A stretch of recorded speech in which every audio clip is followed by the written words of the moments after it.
मैं हूं आपके साथ पूजा। खेल चाहे कोई भी हो, देंगे पूरी अपडेट हमारे शो स्पोर्ट्स फाइल में।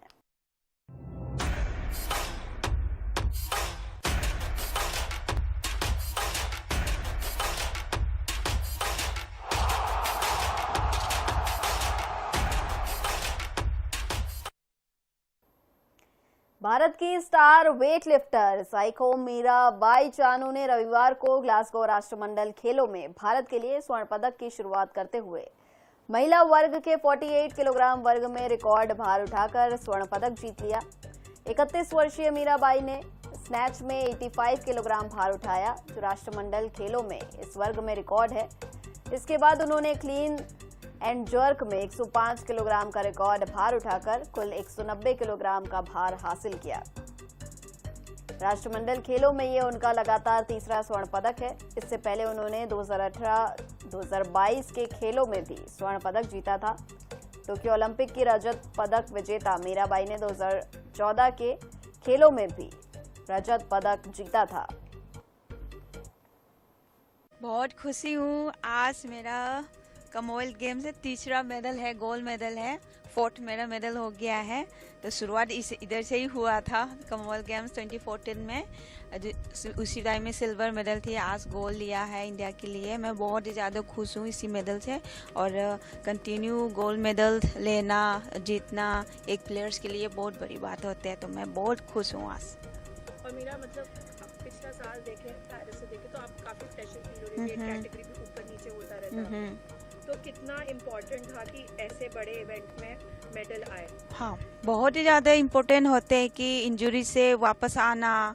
और आप सबको पता है कि पेरिस में क्या हुआ था मेरा, और एशियन गेम्स में भी क्या हुआ था। इंजरी में ही इंजरी चल रहा था मेरा। पेरिस ओलंपिक के टाइम में भी इंजरी था, तो कवर नहीं कर पाई और ट्रेनिंग प्रॉपरली नहीं कर पाया था मैं। ऑफ ऑन पेन होते रहा। तो वो सब लेके आज मैं इंडिया के लिए गोल्ड मेडल दिया है। और एक प्लेयर्स इंजरी को लेके कितना प्रेशर होते हैं, इतना परेशान होते हैं, सबको पता है। तो उन सब में से फेस करके यहाँ तक पहुँचे, ये बहुत ही बड़ी बात होती है। और मैं बहुत ज़्यादा खुश हूँ। ये मेडल के लिए मैंने बहुत सारी कुछ सेक्रीफाइस किया है। तो उस सेक्रीफाइस के बारे में थोड़ा बताओ आप। मतलब जैसे आपने बोला विजय सर बहुत बड़े सपोर्टिव आपके साथ रहते हैं, बट पेरेंट्स नहीं रहते। लास्ट आप कब मिले थे उनसे, कब गए थे? मैं गई थी 3-4 महीने हो गए, पहले जाके आया था मैं। तो बहुत कम गई थी इस बार, क्योंकि मुझे ये गेम्स बहुत ज़्यादा इम्पोर्टेंट है मेरे लिए। क्योंकि ये शायद मेरा लास्ट होगा कि नहीं वो पता नहीं है, क्योंकि मेरे इंजरी भी बहुत सारी चल रहा था। तो मैं गेम्स को पार्टिसिपेट कर पाएगी कि नहीं, बहुत सारी कुछ आ रहा था। तो ये गेम्स बहुत ज़्यादा इम्पोर्टेंट थी, तो इसलिए मैं घर गई नहीं हूँ बहुत टाइम से। तो बस फैमिली की सपोर्ट और विजय सर का सपोर्ट से मैं आज तक पहुंच पाई हूं। क्योंकि मेरा बहुत सारी इंजरीज में फेस किया, और ऊपर से एज भी ज़्यादा हो गया है। तो ट्रेनिंग की सिस्टम बहुत अलग अलग करना पड़ते हैं, पहले जैसा लोड नहीं ले पाती।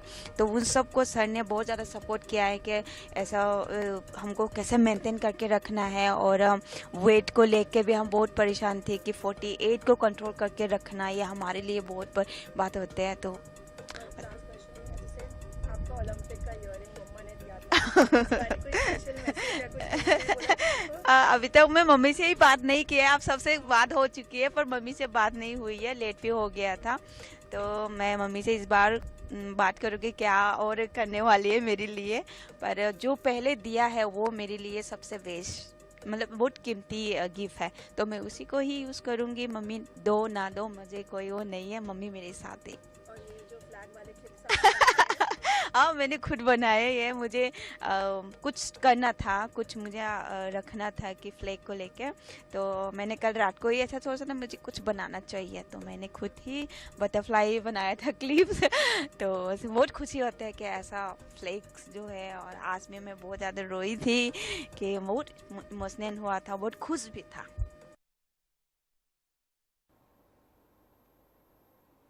वहीं प्रधानमंत्री नरेंद्र मोदी ने भी भारतीय भारोत्तोलक मीराबाई चानू की तारीफ की। मणिपुर की इस महिला खिलाड़ी ने बता दें रविवार को ग्लासगो में जो महिलाओं के 48 किलोग्राम प्रतिस्पर्धा में शानदार प्रदर्शन किया, उसी पर उन्होंने कहा यानी 2026 में भारत के लिए पहला स्वर्ण पदक उन्होंने जीता और लगातार तीसरी बार राष्ट्रमंडल खेल में स्वर्ण पदक अपने नाम किया। मीराबाई का ये स्वर्ण पदक उसी दिन पुरुषों के 60 किलोग्राम प्रतिस्पर्धा में उनके साथी खिलाड़ी ऋषिकांत सिंह के रजत पदक जीतने के बाद आया। पीएम मोदी ने एक्स पर किए पोस्ट में मीराबाई को स्वर्ण पदक जीतने पर बधाई दी। उन्होंने मीराबाई के लगातार अच्छे प्रदर्शन की तारीफ की और उनके शानदार करियर में राष्ट्रमंडल खेल के एक और पदक जुड़ने पर उन्हें प्रेरणा स्रोत बताया। पीएम मोदी ने एक्स में किए गए पोस्ट में कहा, भारतीय भारोत्तोलन में एक और शानदार अध्याय। प्रतिभाशाली मीराबाई चानू ने राष्ट्रमंडल खेल में एक बार फिर अपना हुनर दिखाया। उन्होंने 48 किलोग्राम श्रेणी में शानदार प्रदर्शन करते हुए स्वर्ण पदक जीता। लगातार 2 राष्ट्रमंडल खेलों में स्वर्ण पदक और कुल मिलाकर चौथा राष्ट्रमंडल खेल पदक जीतकर वो हर भारतीय के लिए प्रेरणा बनी हुई है। उन्हें बधाई। भविष्य के प्रयासों के लिए शुभकामनाएं।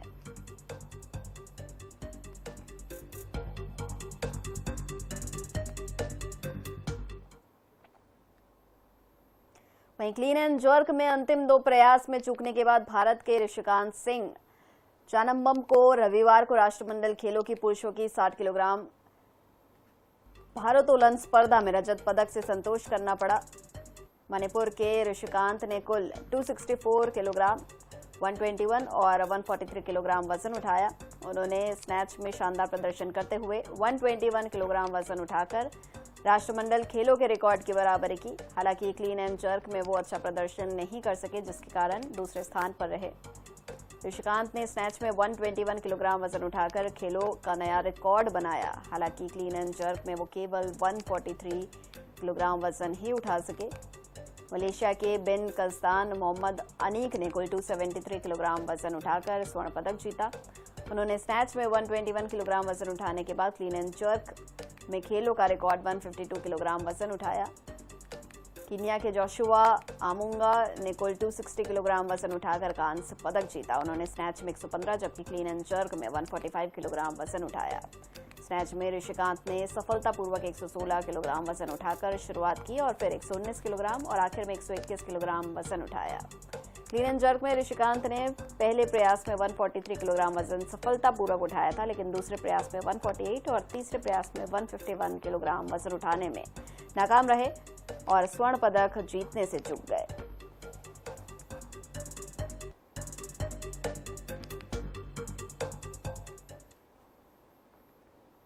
वहीं भारोत्तोलक राजा मुथुपांडी ने बीते रविवार को राष्ट्रमंडल खेल में अपने डेब्यू पर पुरुषों की 65 किलोग्राम श्रेणी में रजत पदक जीता। इसके साथ ही भारत ने भारोत्तोलन के तीनों स्पर्धा में कम से कम एक पदक पक्का कर लिया था। मुथुपांडी ने स्नैच में 126 किलोग्राम और क्लीन एंड जर्क में 160 किलोग्राम वजन उठाया, जिससे उनका कुल वजन 286 किलोग्राम हो गया। मलेशिया के मोहम्मद असील बिन बिदिन ने 299 किलोग्राम का कुल वजन उठाकर खेल रिकॉर्ड के साथ स्वर्ण पदक जीता। वहीं पापुआ न्यू गिनी के मोरिया बारू ने 282 किलोग्राम का कुल वजन उठाकर कांस्य पदक हासिल किया।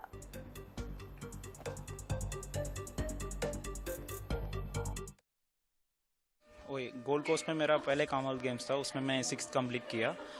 उसके बाद ये मेरा सेकेंड कॉमनवेल्थ गेम्स है, इसमें मैं गोल्ड नहीं ले पाया लेकिन मैंने सिल्वर लिया। तो थोड़ा खुश हूँ लेकिन पूरा नहीं हूँ। 2012 में मैं पहले मतलब मेरा कोविलपट्टी में संगरलिंगपुरम करके है, तो उधर पहले से हमारा जिम है, तो वहाँ पे लिफ्टिंग कर रहे थे, तो मुझे इतना आइडिया नहीं था। तो उधर मेरा पापा ने मुझे ज्वाइन कराया। तो उसके बाद मैं 2012-13 में मैंने लिफ्टिंग स्टार्ट करके धीरे धीरे स्टार्ट किया। उसके बाद मैं 2014 में STC में चला गया था। फिर उधर के बाद 2016 से मैं नेशनल कैंप में था। उसके बाद मैं विजय शर्मा सर के अंडर ट्रेनिंग कर रहा था।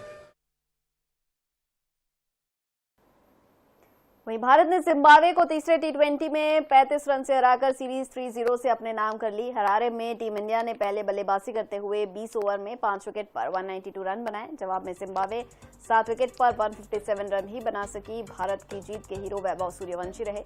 उन्होंने 49 गेंदों पर 81 रन की पारी खेली। गेंदबाजी में मयंक यादव ने 3 विकेट लिए, यश ठाकुर को 2 विकेट मिले। भारत की शुरुआत अच्छी नहीं रही थी, अभिषेक शर्मा 2 रन बनाकर आउट हो गए थे। इसके बाद वैभव सूर्यवंशी और ईशान किशन ने दूसरे विकेट के लिए 75 रन जोड़कर पारी संभाली। ईशान के आउट होने के बाद वैभव ने कप्तान श्रेयस अय्यर के साथ 50 रन की साझेदारी की। 193 रन का पीछा करने उतरी जिम्बाब्वे ने पहली बॉल पर विकेट गंवा दिया।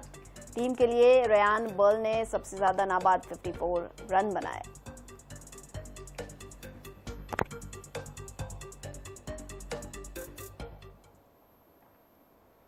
वहीं प्लेयर ऑफ द मैच और प्लेयर ऑफ द सीरीज का अवार्ड जीतने के बाद भारतीय युवा क्रिकेटर वैभव सूर्यवंशी ने इस उपलब्धि को अपने लिए सपने के सच होने जैसा बताया और टीम मैनेजमेंट का शुक्रिया अदा किया कि उन्होंने उन्हें अपना नेशनल T20 गेम खेलने दिया। सूर्यवंशी ने जिम्बाब्वे के खिलाफ 3 मैचों की सीरीज में 3 पारियों में 151 रन बनाए, जिसमें उनका औसत 50.33 रहा। पहले T20 में बाएं हाथ के इस बल्लेबाज ने 19 गेंदों में जबरदस्त 50 रन बनाए और तीसरे मैच में 49 गेंदों में 81 रनों की सहमत पारी खेली, जिससे भारत ने इस टीम के खिलाफ सीरीज 3-0 से जीती। मैच के बाद हुए समारोह में सूर्यवंशी ने कहा, बहुत अच्छा लगा, ये मेरे लिए सपने के सच होने जैसा है। पहला मैन ऑफ द मैच और man of the series award मिला।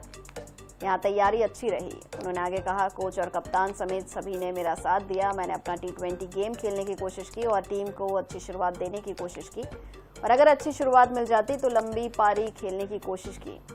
उन्होंने आगे कहा, मैंने यहाँ अंडर 19 वर्ल्ड कप भी खेला था और मुझे यहाँ खेलना अच्छा लगता है। मैं प्रैक्टिस में जो करता हूँ उसे ही मैचों में दोहराने की कोशिश करता हूँ। ICC T20 रैंकिंग में एक बार भारतीय टीम ने शीर्ष स्थान हासिल कर लिया है। फिर भारत ने जिम्बाब्वे सीरीज जीतते ही इंटरनेशनल क्रिकेट काउंसिल की T20 टीम रैंकिंग में फिर से बादशाहत हासिल कर ली है। हाल ही में इंग्लैंड से हारने के बाद भारत को नंबर 1 की पोजीशन गंवानी पड़ी थी। इससे पहले भारत आयरलैंड से भी 0-2 से हार गया था। भारतीय टीम मौजूदा समय में जिम्बाब्वे दौरे पर थी, जहां उन्होंने 3 मैचों की T20 सीरीज खेली और अब सीरीज अपने नाम की। इस जीत के साथ ही भारत एक बार फिर टॉप पोजीशन पर पहुंच चुकी है।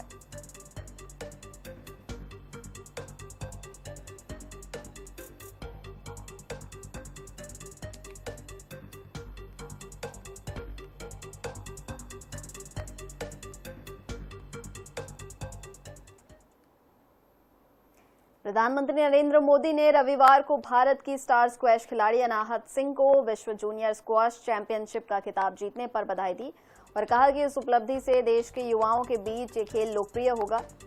शनिवार को कनाडा के ओंटारियो में हुए फाइनल मुकाबले में मिस्र की रुकैया सलेम को हराकर अनाहत सिंह विश्व जूनियर स्क्वैश चैंपियनशिप में चैंपियन बनने वाली पहली भारतीय खिलाड़ी बन गई है। पीएम मोदी ने एक्स पर पोस्ट कर कहा, 2026 वर्ल्ड जूनियर स्क्वैश चैंपियनशिप में एक ऐतिहासिक उपलब्धि। अनाहत सिंह पर गर्व है कि उन्होंने गोल्ड मेडल जीता और विश्व जूनियर चैंपियनशिप का खिताब जीतने वाली पहली भारतीय स्क्वैश खिलाड़ी बनी। उन्होंने कहा, इस उपलब्धि से युवाओं के बीच स्क्वैश और भी लोकप्रिय होगा।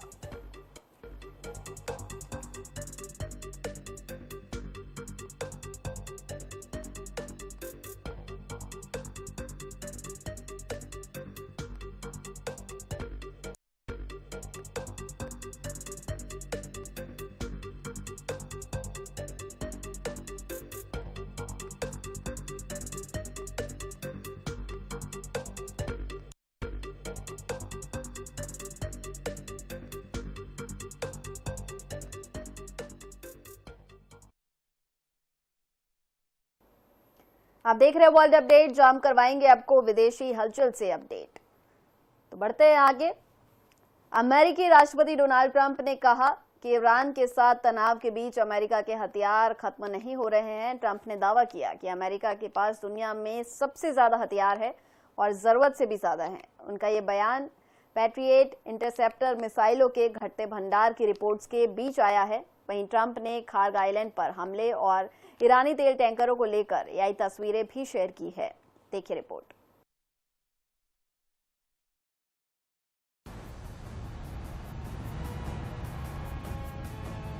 अमेरिकी राष्ट्रपति डोनाल्ड ट्रंप ने कहा कि ईरान के साथ तनाव के बीच अमेरिका के हथियार खत्म नहीं हो रहे हैं। उन्होंने कहा, हमारे पास दुनिया में सबसे ज्यादा हथियार है, जरूरत से भी ज्यादा। ट्रंप का यह बयान उन मीडिया रिपोर्ट्स के बाद आया जिनमें कहा गया था कि ईरान के साथ लगातार टकराव की वजह से अमेरिका के पैट्रियट इंटरसेप्टर मिसाइलों का भंडार घट रहा है। बयान के तुरंत बाद ट्रंप ने अपने social media platform truth social पर कई एआई तस्वीरें शेयर की। एक तस्वीर में ईरान के सबसे बड़े तेल निर्यात केंद्र खार्ग आइलैंड पर हवाई हमला दिखाया गया। इसके साथ उन्होंने लिखा, स्ट्राइक ऑन खार्ग। इसके बाद उन्होंने कुछ और एआई तस्वीरें पोस्ट की जिनमें एक ईरानी तेल टैंकर पर अमेरिकी झंडा नजर आ रहा है। एक दूसरी तस्वीर में जहाज को उड़ता हुआ दिखाया गया है जिसके साथ लिखा था, नो मोर इंजिन्स। पिछले 24 घंटे में 5 बड़े अपडेट्स। अमेरिका ने हमले रोके, ईरान ने भी जवाबी कार्रवाई पर लगाया ब्रेक। अमेरिका ने 3 रात से ईरान पर हमला नहीं किया। इसके बाद ईरान ने भी अमेरिकी ठिकानों और हितों पर जवाबी कार्रवाई रोकने का ऐलान किया। ट्रंप ने कहा कि बातचीत को मौका देने के लिए हमले रोके गए हैं। हॉर्मुज़ स्ट्रेट में तेल टैंकर में धमाका। हॉर्मुज़ स्ट्रेट में समुद्री माइन से टकराने के बाद एक तेल टैंकर में विस्फोट हो गया। शुरुआती जानकारी के मुताबिक टैंकर तय समुद्री मार्ग से हटकर जा रहा था। कच्चे तेल की कीमतों में 5% से ज्यादा गिरावट। अंतर्राष्ट्रीय बाजार में ब्रेंट और अमेरिकी क्रूड दोनों की कीमतों में 50% से ज्यादा गिरावट दर्ज की गई है। ईरान तनाव के बीच ट्रंप से मिलने अमेरिका जाएंगे नेतन्याहू। इजरायली प्रधानमंत्री बेंजामिन नेतन्याहू अमेरिका रवाना होंगे, जहां उनके राष्ट्रपति ट्रंप से मुलाकात होगी। दोनों नेताओं की ये जंग के बाद पहली आमने सामने की बैठक होगी। ईरान में अमेरिका समर्थित घुसपैठियों के खिलाफ अभियान शुरू। IRGC ने कहा कि उत्तर पश्चिमी ईरान में अमेरिका समर्थित अलगाववादी समूहों के खिलाफ कार्रवाई चल रही है ताकि उन्हें देश में दाखिल होने से पहले ही रोका जा सके। Bureau report INS 24/7।